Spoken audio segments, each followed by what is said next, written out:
C'est maintenant un œil sur les médias, comme chaque jour. Et avec à mes côtés ce soir, Myriam Amlal. Bonjour Myriam. Bonjour Raphaël. On va s'intéresser d'abord à la rentrée scolaire. C'est demain dans toute la France et elle est placée, cette rentrée, sous le signe de la sécurité. Oui, avec les attentats qui ont frappé la France ces derniers mois, la sécurité s'imposait un petit peu pour cette rentrée. Beaucoup l'attendaient. Alors, il y a eu beaucoup de mesures qui ont été prises. Regardez, ces mesures, elles sont disponibles d'ailleurs sur le site du ministère de l'Éducation et du gouvernement. Vous avez la liste de toutes ces mesures, notamment le déploiement de 3000 gendarmes réservistes pour sécuriser les établissements, etc.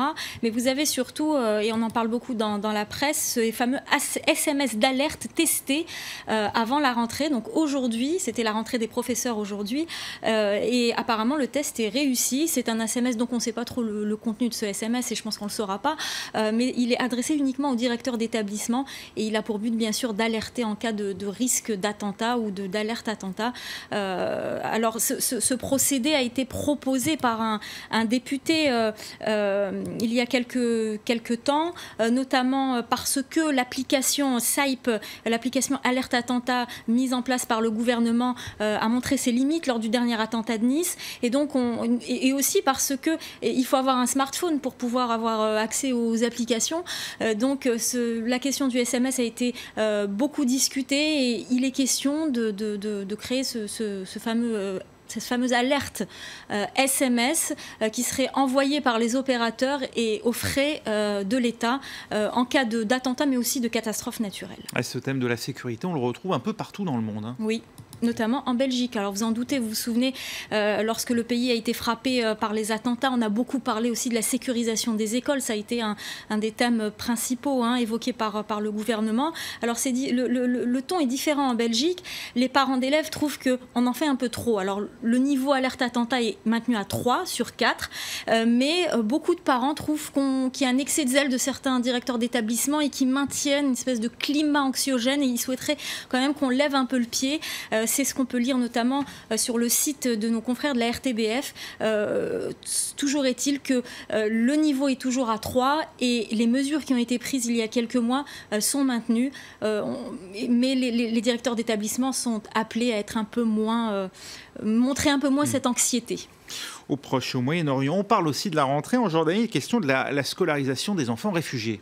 Oui, alors on parle beaucoup de la scolarisation des enfants réfugiés, notamment en Jordanie. C'est un article à lire dans l'Orient le jour. Le gouvernement a été beaucoup critiqué, alors qu'il faut savoir qu'il y a beaucoup de réfugiés en Jordanie, notamment dans des camps. L'un des plus grands camps le plus grand camp de la région se trouve en Jordanie, le camp d'Azatari, et il y a beaucoup d'enfants qui ne sont pas scolarisés. Alors le royaume hachémite a décidé de faciliter un petit peu le processus, notamment pour ces enfants qui n'ont pas de papier, qui sont arrivés, qui ont quitté la guerre de manière assez catastrophique, et qui n'ont pas de papier, qui ne peuvent pas donc s'inscrire. Alors les autorités jordaniennes ont demandé aux directeurs d'établissement de les inscrire et de laisser le temps à ces familles de régulariser leur situation, mais de ne pas les laisser en dehors de l'école, ce qui serait quand même un peu compliqué pour toutes ces familles, pour tous ces enfants qui ne sont pas scolarisés. Alors en Jordanie toujours, il y a un autre sujet qui est très évoqué, c'est dans le quotidien Dostor. Ça parle de sécurité, une fois de plus, mais ce n'est pas du tout la même sécurité qu'on évoque en France ou en Belgique. Il s'agit de sécurité aussi en dehors des établissements scolaires. Le problème, c'est qu'il y a beaucoup d'accidents de la route. Alors, les autorités demandent à ce qu'il y ait une prévention pour ces enfants, qu'ils apprennent à traverser correctement et à faire attention aux voitures, mais aussi à l'intérieur des établissements. Il y a plusieurs problèmes. D'abord, pas d'extincteurs, des fenêtres souvent cassées, des portes cassées, et aussi un des problèmes soulevés par le quotidien, c'est les intoxications alimentaires à la cantine. Apparemment, ils sont très nombreux, et les cantines doivent à présent être validées par le ministère de la Santé jordanien pour éviter justement ces intoxications et essayer d'apporter plus d'hygiène dans ces restaurants. Il y a des enfants, en tout cas, pour lesquels il n'y a ni école ni rentrée. Oui, et ce sont les enfants qui vivent dans les zones contrôlées par le groupe État islamique, vous en doutez. Il y a un article extrêmement intéressant que j'ai trouvé dans Al-Sharq al-Awsat le quotidien panarabe, qui titre d'ailleurs « Les enfants piégés ou pris au piège par le groupe État islamique, par Daesh ». Et c'est un rapport sur les enfants qu'on prépare à être kamikazes, avec l'intervention de psychologues et de personnes bien informées.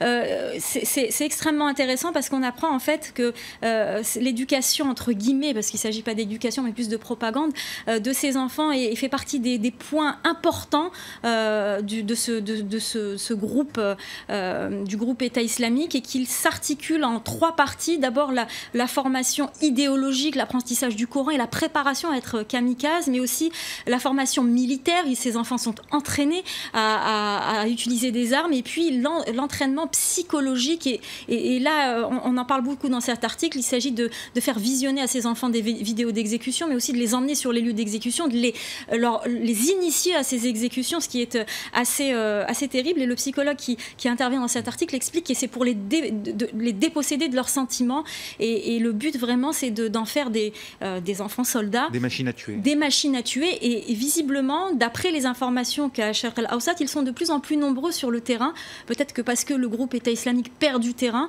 mais en tout cas on les voit de plus en plus, et le nombre d'enfants kamikazes augmente, et ce qui est très inquiétant, ce que soulève cet article.